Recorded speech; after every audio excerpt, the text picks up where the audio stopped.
Thousands of jobs vanish, but the capacity inside people rarely does. In the age of AI, the real risk isn't machines replacing us. It is leaders forgetting what humans can become. Companies look at their value, whether it's in the stock market, whether it's in private equity, whether it's in venture capitalists. It all has to do with certain sets of metrics that EBITDA and cost has a very heavy influence toward. 2025 is witnesses massive layoffs and automation moves. For example, major firms like Amazon announced cuts of 14,000 corporate jobs recently, while at the same time, many companies also regret automation-driven layoffs because we know sometimes those automations and AI gains that people are looking for, they're not materializing. It's helping to detect cancer, for example, before it is too late, and those type of things in the medical industry that it can benefit society as a whole. And I think part of it is because when we hear the bad news and we're just focused on that, it also kind of it's kind of the noise that we see in front of us. The news, right? The news likes to amplify the negative because that's how they feel. People will watch. But I think simultaneously, don't be afraid to make the other decision, which is invest in your human,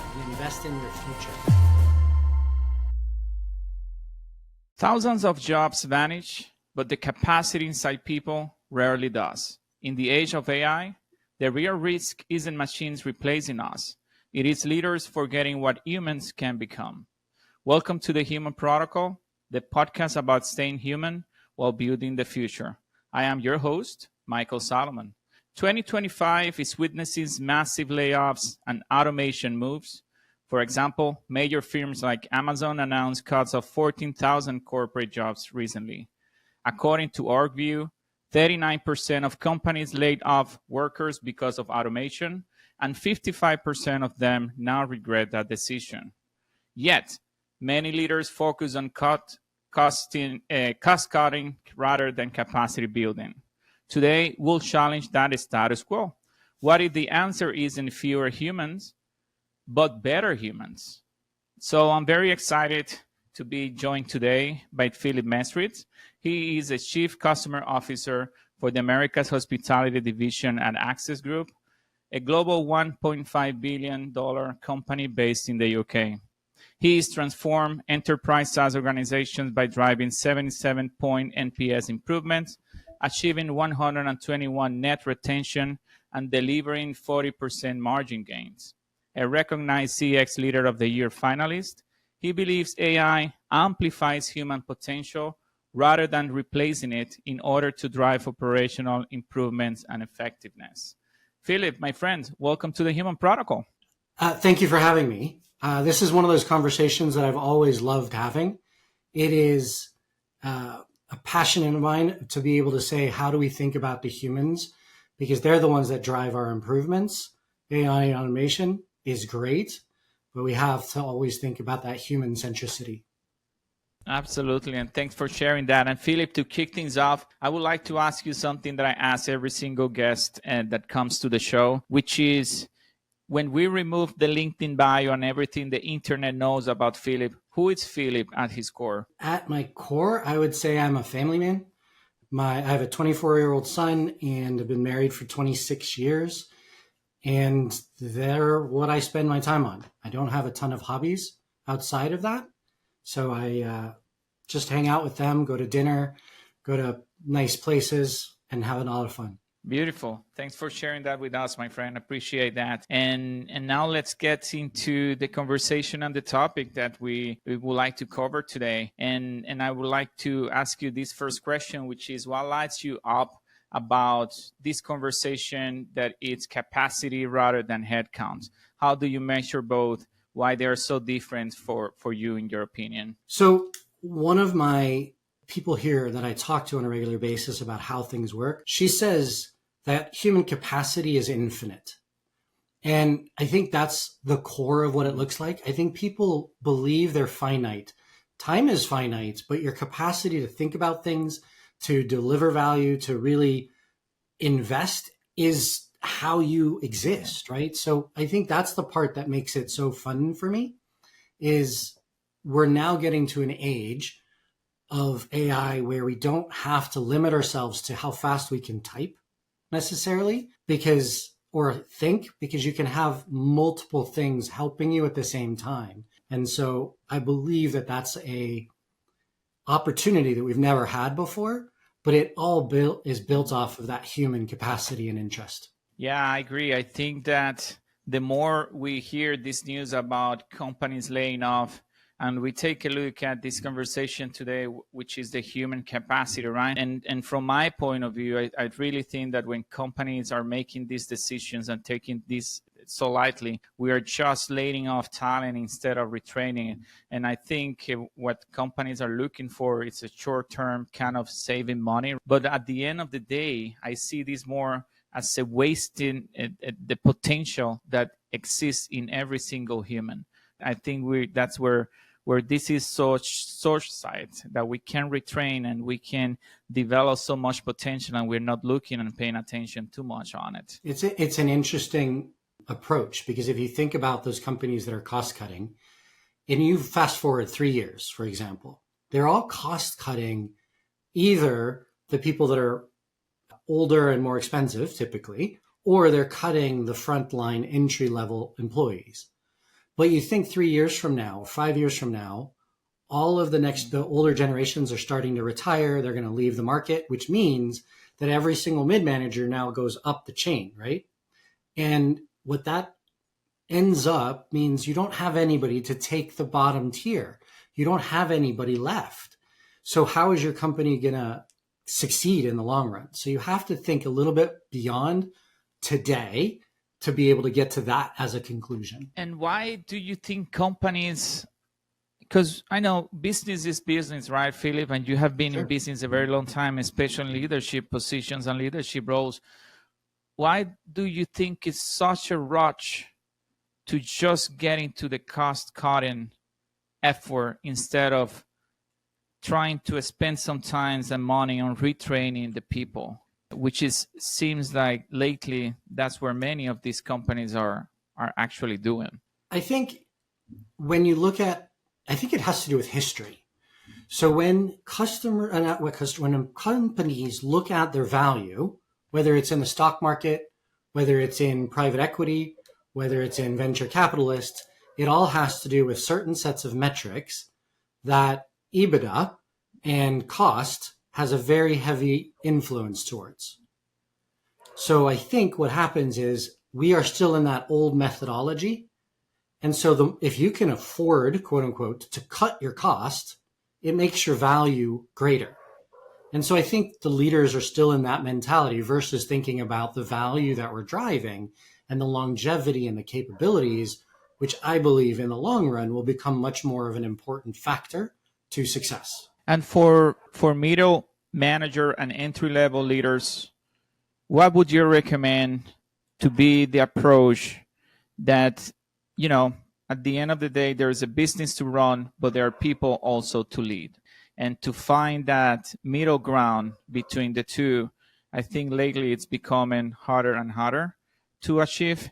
What would be your approach on recommendations for them and organizations going through that? I think it's still spend the time training your teams, helping them think about their role in an AI world, right? Whether you're in sales or customer success or support, it doesn't matter. If you don't think in an AI world, then you are legacy already. But if you don't change and learn, you're going to run into more and more problems. And so I think middle management and frontline leaders can take this opportunity to teach their employees, whether they're going to be here or not because of the cuts that you're talking about.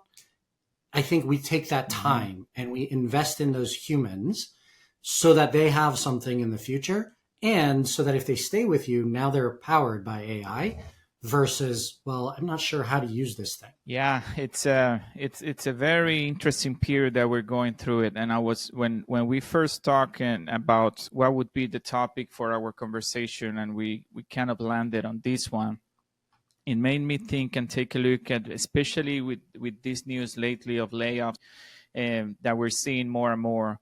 And there are some interesting kind of conflicting facts out there, because while we know the numbers because they are shown every day, tech layoffs, for example, so far in 2025 there have been more than 94,000, employees in 400 companies where those roles have been cut, many citing AI and automation, right? Mhm. While at the same time, many companies also regret automation driven layoffs because we know sometimes those automations and AI gains that people are looking for, they're not materializing.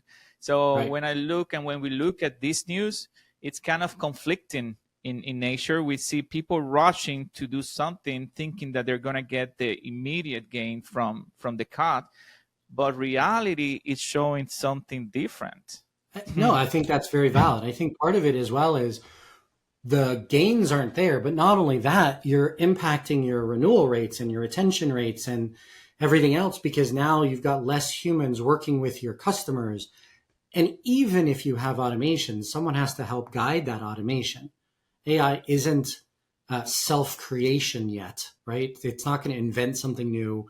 It's not going to do something that a human doesn't think of yet. At some point, that's a different story. But I think if we think about the capabilities of what AI brings us, it should augment the human capacity. It should give you that ability to, instead of dealing with 3 customers in a day, do 5 or 10 or 20, because now you're being more efficient with your time and you're using things. You don't have to spend as much time doing things that you can now have an AI Right. bring back to you so you can have that human conversation.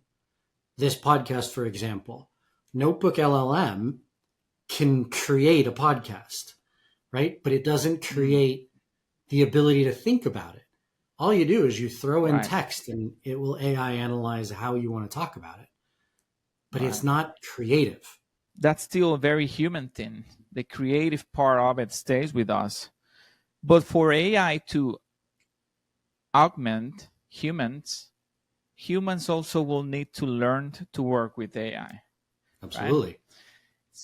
And when I'm looking and we're looking at companies are choosing between numbers and cost. Because if you have to retrain your people, that will be cost to your company, correct? But at the same time, you looking only at the cost, it's very short-sighted because then the capacity and what you can enable these humans in the middle and long run will really create more benefits to your company and your business than whatever happened in the past. Correct. And I was having this conversation actually yesterday with my own automation team. And we were talking about their roadmap. And the presentation that they had was this is what we're going to save in cost every year. And I quickly did the math. I'm like, I'm not going to save enough cost to make that worthwhile. Mm-hmm. But each of these allows us to spend more time with our customer. So I can talk about retention and customer experience. And I think the companies that will be successful in the midterm, at least, are those that focus on that customer experience and think about how do I use AI to automate the ability to better serve our customers. If you don't do that, you're going to run into, there's a company that bought one of my old companies.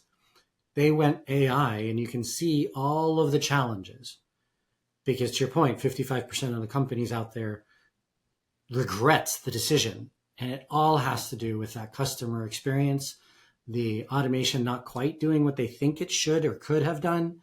And we have to be able to do that and then train your employees on how to use it better so that they can deliver on all of that value to your customers. And it's and you touch into a very valid point, which I want to touch back again. It's capacity building strategy. You're looking at what your automation initiatives can provide back into your business and into your customer experience. So you are approaching these in a way that I hope many companies and businesses should be doing is what is your strategy? What is it that you want to find? What are the business goals? What are the outcomes that you want to achieve? And how automation can help you with this, right?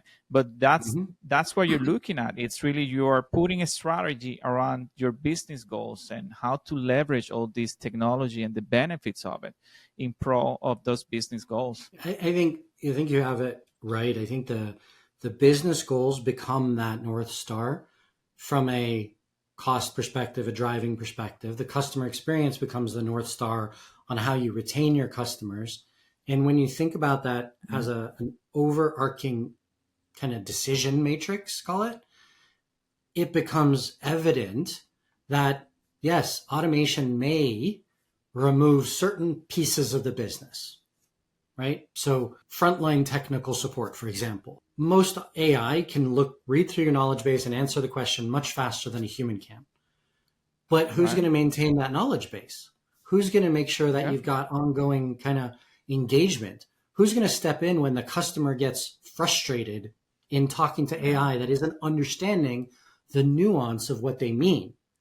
Who's going to help those get complex solutions that AI can't solve for, right? So by taking it at face value and not thinking about how do you adjust or retrain your teams, you end up losing that fundamental human capacity that exists inside your business. And unless you are truly at risk to go out of business, in which case, yes, layoffs, like it's going to happen, right? It's business. But if you're already hitting your numbers and your EBITDA targets and your revenue goals, why don't you accelerate those? Go for twice as the size instead of reducing your cost. And I think you're much better off. As a strategy, that's something that I really applaud, because it's investing in the human capacity that I think we should be doing more and more, right? It's not about only looking at the number, but yes, what are the benefits that automation and AI is bringing to your different functions within your organizations? And also taking a look at what are those roles that we may need to adjust as we move. What are those that we may need to evolve and we may need to transform? All this needs to be part of the same conversation, because as we are talking here, there may be some frontline jobs that they will evolve or will have to become something else because AI will do it better and faster. And why not having AI doing it if it makes more sense, because it's providing better and faster results to the business and the customer, correct? So absolutely. I read an article a little while ago and they said one of the most likely jobs to be replaced is the CEO. Because a CEO makes decisions throughout the day based on data, right? So when you think about the pure value, you replace your CEO, but then your company, like, it has no vision. It has no direction because AI is not going to do that. So replacing your CEO doesn't make sense unless you look at it in a bubble. And I think that's the thing that people think about. And like this conversation we can have, because I've actually got 2 instances of AI running in the background doing some analysis that I needed to get done by the end of the day. But because I've got it doing it, I have the capacity and the time to have a good conversation about how do we think about AI. And that's the power of our capabilities to do multiple things where before you could be single-threaded. I was just laughing right now because you made me remember something when you were saying AI replacing CEOs, you know. In this whole new conversation, there are people that really are against the way things are being handled, the layoffs, robots replacing. And the other day in social media, there was a conversation, a video that I was watching, I think from OpenAI CEO, and people were pissed at what he was saying because he was just painting a world where really this is all about AI automation and machines, and that's it. And people were saying, maybe AI should replace you. And let's see if you're going to like that when that happens. And you were just mentioning that, and it made me remember that thing. It's like but it's true. Like if you think about what CEOs do, they make big decisions based on big data sets and inputs, right? So they do a lot of other things, but when you fundamentally do it, their job is to make sure that the business is making the right decisions. Yeah. You can replace that component with AI, but they will never be the visionary that people want to follow. They will never invent something brand new. Like AI is not going to invent a brand new capability that it's never been thought of before because it refactors itself. So how do you take the human? That's where that human CEO now becomes powerful. They can inform what they do by data and AI. No different at the front line. But I think the problem is people don't realize the individuals struggle with how do I think about AI to make myself better. And part of also the challenge that I see, Philip, if everybody just rush to automation and companies don't invest more in the human capacity, in our creativity, and everybody keeps just leveraging automation for everything, what's going to make you different from the rest? If we Right. continue to detach ourselves from what makes us humans, which is our ability to create, to innovate, and we just keep repeating formula and using AI and automation for the sake of it, companies won't find a way to really innovate anymore. And that should be a concern for a lot of people. Yeah. I mean, if you go back in the day, companies like Facebook wouldn't have been invented because AI wouldn't even think that that human connection makes sense. Right? So Yeah. Google wouldn't have been invented because no one had ever thought about putting a search engine on top of this thing called the internet to really design and create. iPhones wouldn't have been invented because Steve Jobs rethought the way that people use mobile phones.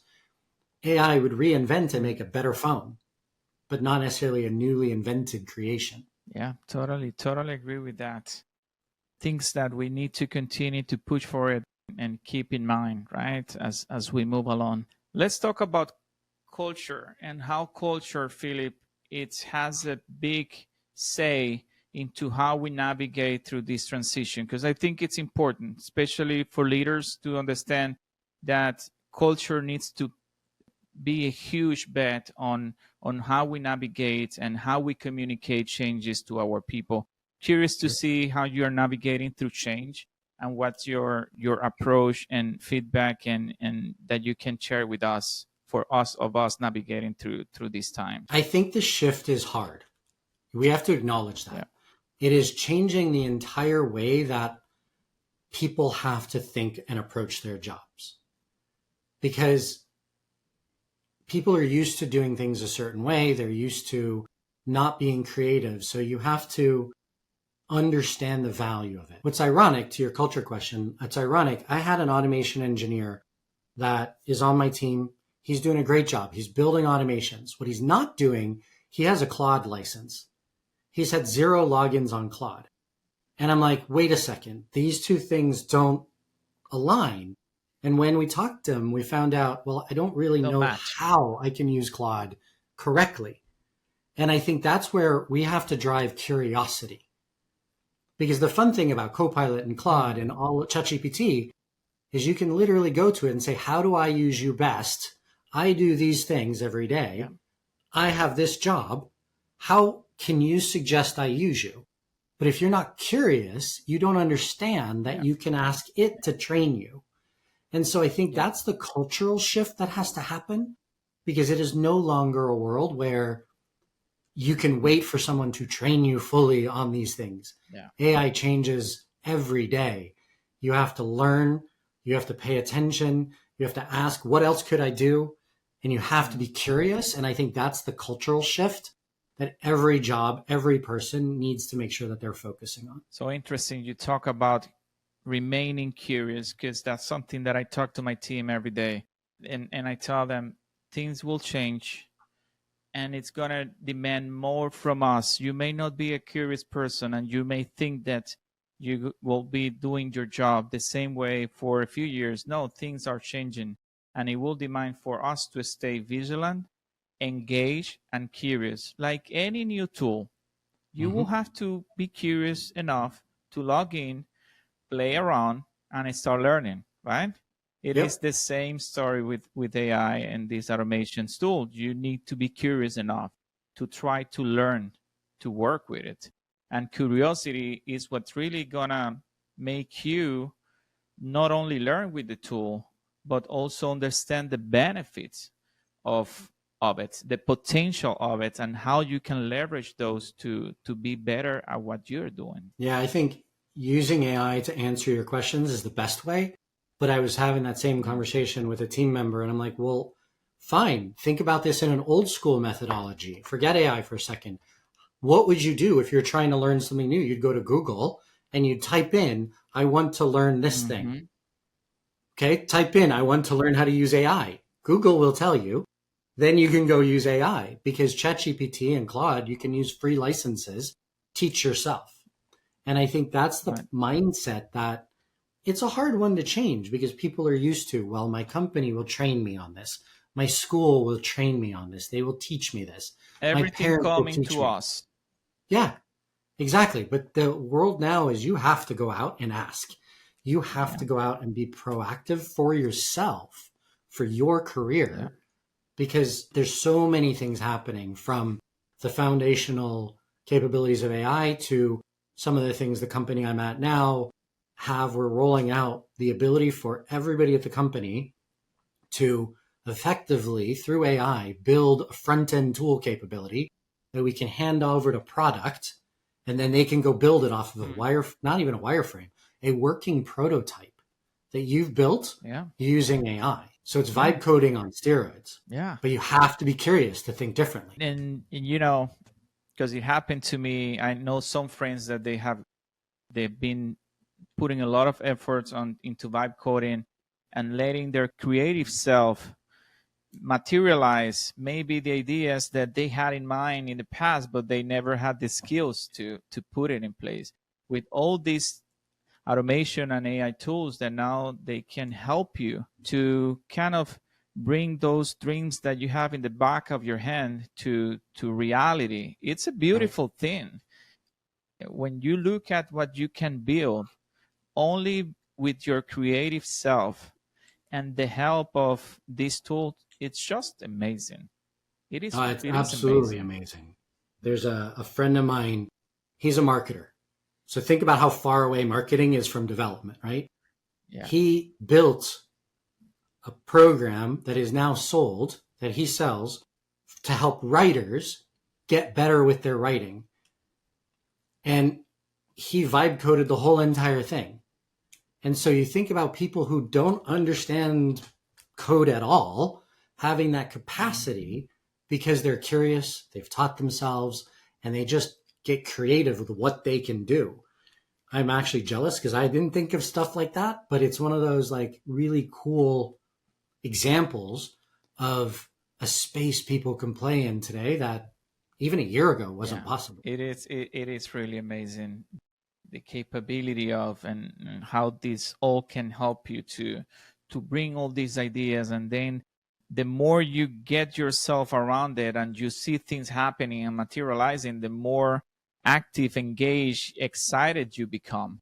And I really see this as a huge benefit to humanity, because we need more people to be more creative, to Right. bring those ideas and start building things. We need more builders, I think, and that can help us a lot. I think this is an interesting like concept, right? If your concept of building and helping change the world.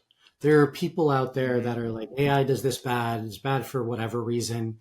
That Yeah. we have these economic problems, or we have these environmental problems or social problems. If you took that one step further and you said, I'm going to get curious and I'm going to use AI to solve those problems, I think you now have a capacity to do a lot more, because you've got capabilities you never had. You could be a chemist, you could be a rocket Hmm. scientist, you can, and leverage AI to help you think through these things that before you didn't have the education, training, knowledge, capacity, whatever to be. And so I think this is the part that people need to realize. One, they can't stop the AI bus, it's going to happen. But Yeah. two, how do you use AI to solve the problems that you are personally passionate about? And that can be anything. And it's the future that is out there for us to grab it, the way I see it. And it starts with us being curious and really want to do something about it. And I think that's kind of the mindset shift that this whole AI era is bringing. And I hope people feel excited about being creative and being able to build things that maybe in the past, as you were saying, they were not able to do it because of money, skills, lack of resources, you name it. And now with these tools, it helps you tremendously. Absolutely. And I think if you think about your question earlier about how leaders can help culture change, I think it boils down to, if the top level leaders are showing that curiosity and giving ideas, and then the middle leaders are doing the same, your front line does the same. Mm. And now suddenly, Mm. in its own weird way, we're benefiting society as a whole to think differently and not simply be machines.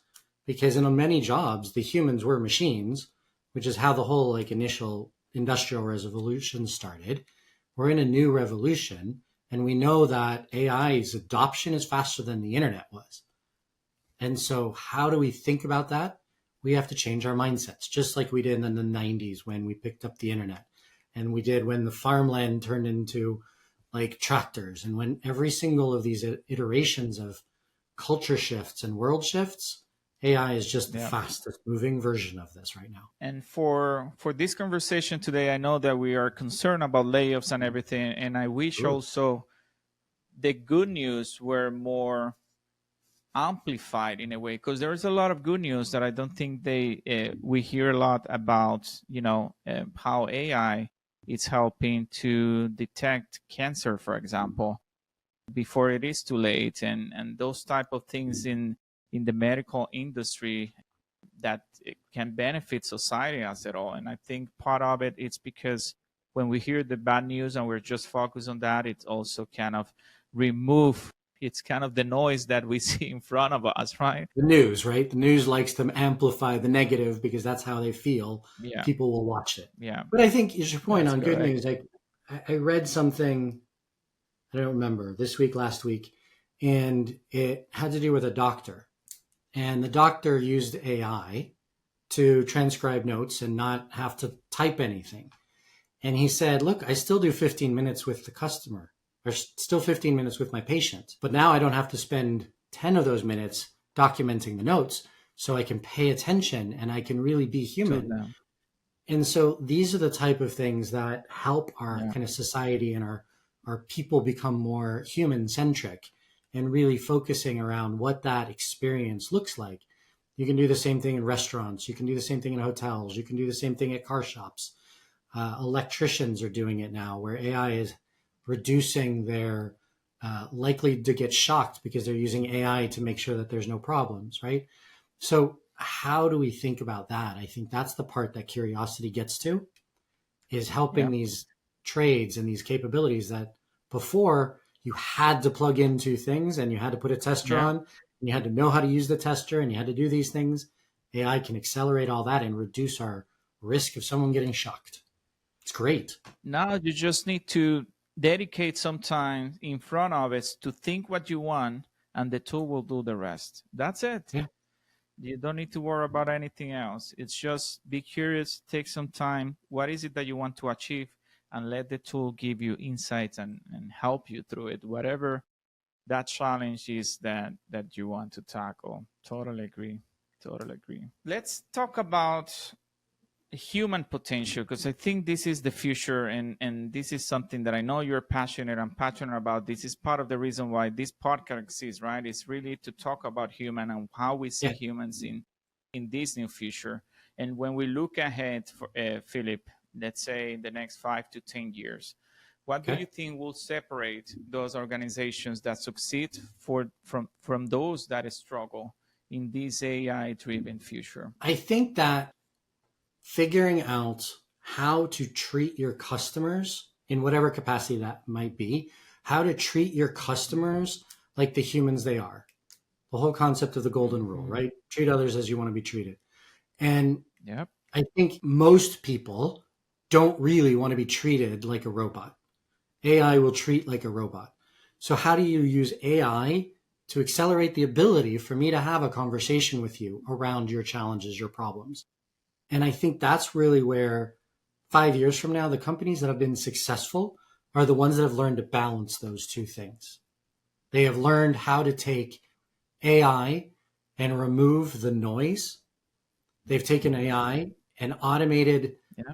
the repetitive keyboard things that drive no added value. And they are focused on that customer experience, the value added capabilities, the strategy conversations. It's a different mentality, because before it was, how fast can you deliver something to me? Now it's, How fast can you help me create my next thing, my next engagement, my next experience? And I think that's really where the successful companies will come into play. Yeah, it's and especially with customers, right? And that's an extremely important customers, because yes, customers, they want to receive the best support, the best service they can, but also at the same time we need to be very careful, and what are those areas where we implement AI on it, because there may be some areas that the customer, they really don't care if it's AI or a human, but there are others that they really care where is this information coming from. And trust can erode very fast if for whatever reason customer receive an answer from a bot or AI, and that start creating a distrust. And we know what happens when customers start losing trust in your service. They open the door and they leave you, right? And that's something that I always tell everyone. Whatever you're trying to implement, make sure that you implement because you have a goal that aligns with the similar what the customer wants to achieve, which is very fast and great service all the time. No, I think that's very valid. And I think the other aspect of it is emotion, right? Because AI is emotionless. And so if we think about that doctor example, in theory, you could replace a doctor with AI, in theory, right? Because AI will know all the answers. There are people to the that are already questions. replacing. Right. So that's what I mean. But it's like doctors get replaced by AI. So now you're talking to pure AI, and that's fine. If I break my arm, if AI tells me this is what you do, this is how you fix it, that's fine, right? But if I have some sort of like emotional challenge, or if I have a cancer diagnosis, to your earlier point, I don't want AI telling me you have a cancer diagnosis, right? So how do you think about that emotionality and being part of that piece and being part of that conversation? And it doesn't apply to every business in every scenario, but I do think that the more you can think about that human component and that experience that they have, the reaction that they have. Like if you go to dinner and you have a great meal, you are happy. If that's AI, you're like, is that a great meal? Like people say cooking with love for a reason, even though obviously you can't put like love as an ingredient, but there is a feeling within a good restaurant. And I think AI would just like kill that in some ways. So how do you think about that experience? And so I think it's customer experience, it's the emotional attachment that people have, and all of that combined ends up being much more successful than something that is purely automated. And it's at the end of the day, human beings working for human beings. We're looking for that connection, right? We're looking for that experience. And that's, I think it's also something, and I've talked to people here in the podcast in previous episodes. I think we're going to be looking more and more in the future for those experiences that still keep us humans, and that human connection is precious. And I think we're going to be kind of longing more and more those connections that we have with each other. Totally agree with you on that. Yeah, I think it's interesting because like I said earlier, you could have this podcast with no guest or no host, right? In theory, it can respond either way, but it's not a human connection. It doesn't allow for organic conversation that has excitement or has sadness or has any of those things. It becomes mechanical. And so you have to think about that reaction from your customers. How are they going to interact with you? What's the purpose? Do they just need fast service? Great, give it AI. Do they need experiential service? AI may not be the right choice. Then think about it. Exactly. Yeah, totally. It's all about what you want to achieve. Who are your customers, what they need. Correct. It's all about that always. Philip, my friend, I have the next segment. It's really one question, right? But it's for 4 different groups. And I would like to see and get and hear from you. How do you think each one of those should be approached? So to individuals navigating AI disruption, and I think you have already touched on it throughout the conversation, but curious just to see it right now. What would be your advice, your one piece of advice to really people navigating through AI that may not be using at all? Yeah, we talked about that, and it's curiosity. It's go ask the questions. Whether you're using AI to answer it, whether it's Google, whether it's your friends, have the conversation so that your mindset can start to shift. Because I think if you don't, like, we are rewriting our job descriptions and our titles to be AI enabled X. We are not hiring people who have never thought about AI before, because that pulls us back as an organization. And so my challenge is, if you don't want to be left behind, you have to ask the questions.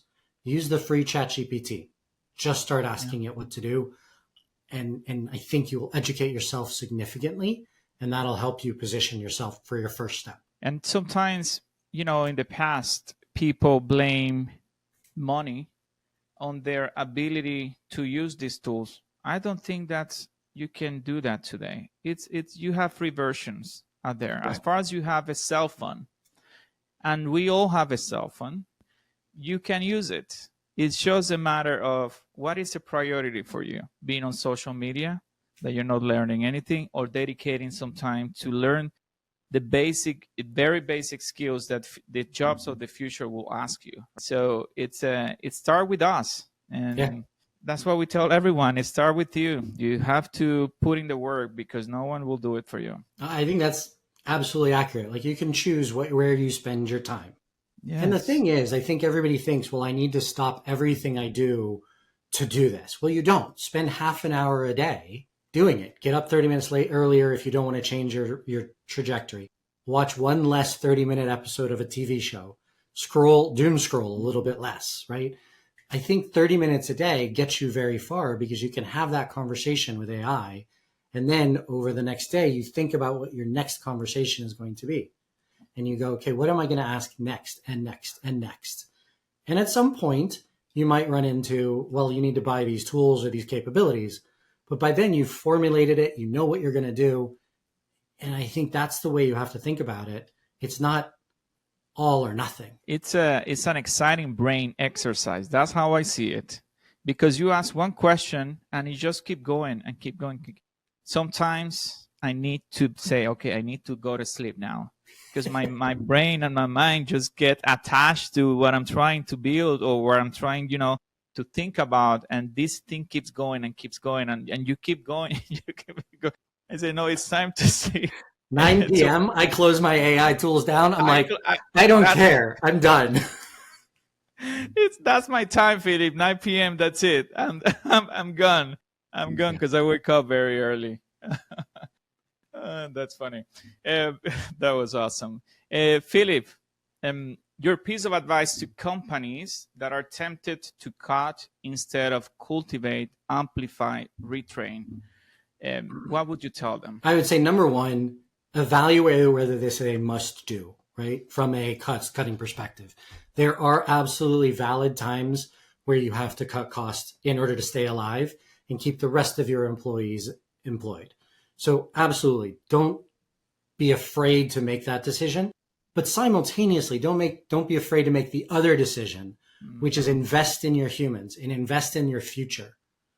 Because I think if you really lean in and you go, look, our numbers are fine, we have the cash flow to do this. You as a leader need to challenge yourself to think about, what could you do if you AI enabled your teams?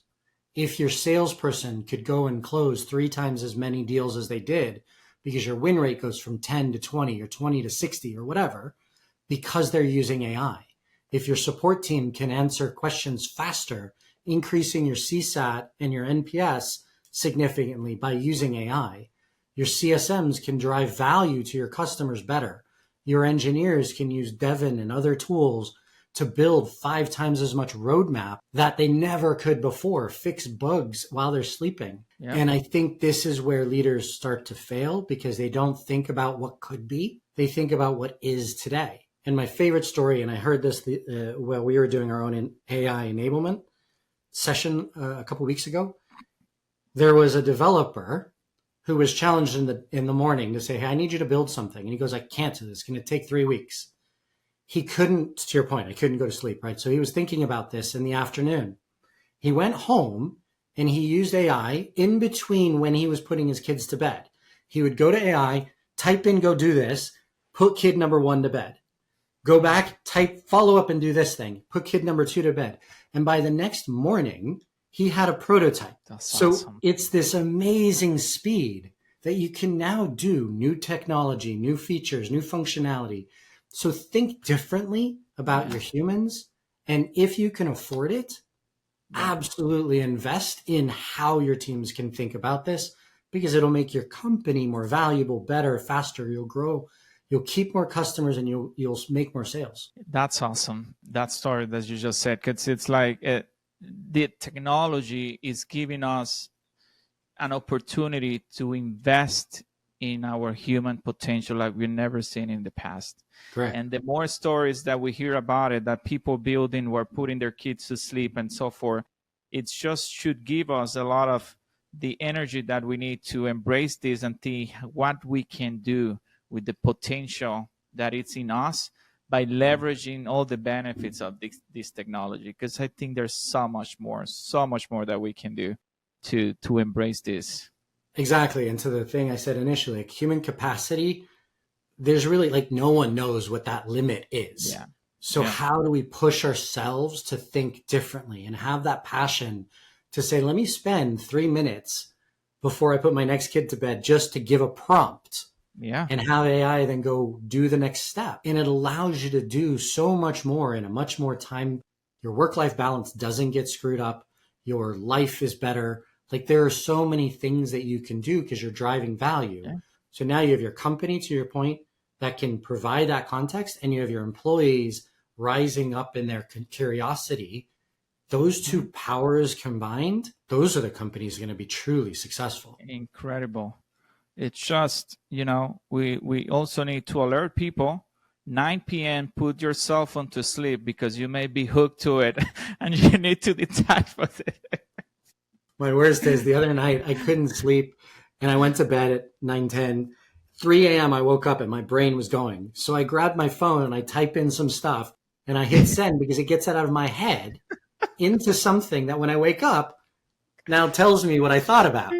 I don't want to forget the idea that is at that moment, so we put it Right. But the advantage is before I had to sit down and write it down and I had to think about it and flesh it out. So now my 3 to 4 a.m. becomes used. Now I wake up at 3 a.m. By 3:05, I'm like, okay, I don't have to think about this anymore, and it fleshes it out. So when I wake up, I can now have that conversation with AI, and I can go to bed on time. There you go. People, this is life in 2025 and beyond, okay? I love it. Okay. Love it because it happens to me as well. It happens the same thing. Philip, to AI designers and architects, right? Those designing these AI solutions, how should they think about human capacity in their systems and in their design? What would you like these companies and these AI architects to think about when they're designing these solutions? Oh, that's an interesting question. I think the request that I would have is think about how you can help people understand how to use your capabilities more, right? So making sure that your AI has the insight around the details and how your information, how your tools can help enable people by being more effective. So if it can prompt, if it can help people, if it can think, it will accelerate our overall ability to adopt AI, because now you're removing one of the hurdles. So I would say that's probably the big one.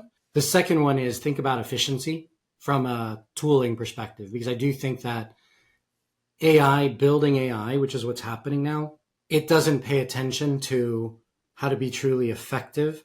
And so making sure that AI building AI that's refined by humans becomes a better solution than just AI built AI delivered to the market. Interesting. Thank you for that.